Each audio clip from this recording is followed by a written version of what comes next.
আমি আজি আলোচনা কৰি সিদ্ধান্ত গ্ৰহণ কৰিছোঁ যে কাইলৈ বাজেট ভাষণত আমাৰ কোন MLA পাৰ্টিচিপেট কৰিব, তেওঁলোকে কেনেকৈ কিহৰ ওপৰত ক'ব, এইবিলাক লৈ আলোচনা হৈছে। বিশেষকৈ দেখা গৈছে প্ৰায়ৰিটি ডিপাৰ্টমেণ্টৰ ভিতৰত কৃষি বিভাগ আৰু জলসিঞ্চন বিভাগত টকা একেবাৰে কম দিছে। অথচ আমি সদায় কওঁ যে 80% কৃষক আমাৰ অসমত আছে, কিন্তু বাজেটৰ ক্ষেত্ৰত দেখা গৈছে যে একেবাৰে তেওঁলোকক আটাইতকৈ কম এলটমেণ্ট তেওঁলোকক দিছে।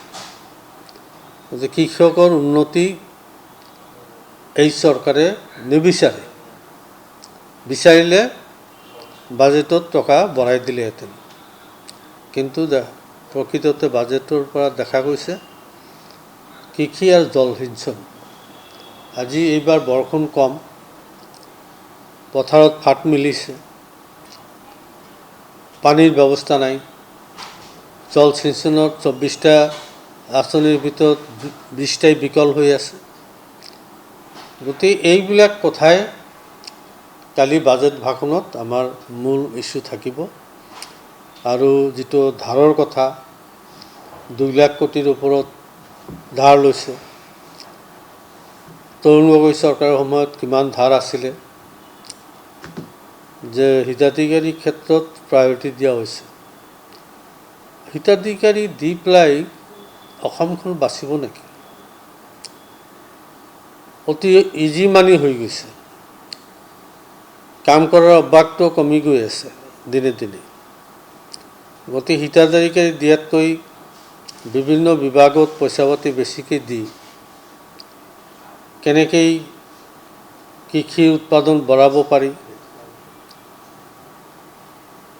কেনেকৈ নিবনুৱা সমস্যাৰ সমাধান কৰিব পাৰি, এই কথাবিলাক বেছি গুৰুত্ব দিব লাগিছিল। কিন্তু দেখা গ'ল যে তাত বিশেষ একো গুৰুত্ব দিয়া হোৱা নাই।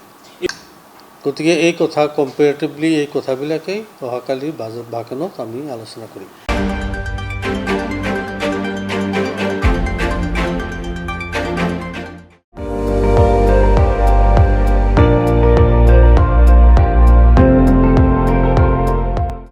আপুনি চাই আছে ND24, সৰ্বশ্ৰেষ্ঠ নহয় সৰ্বোত্তমৰ দৌৰত।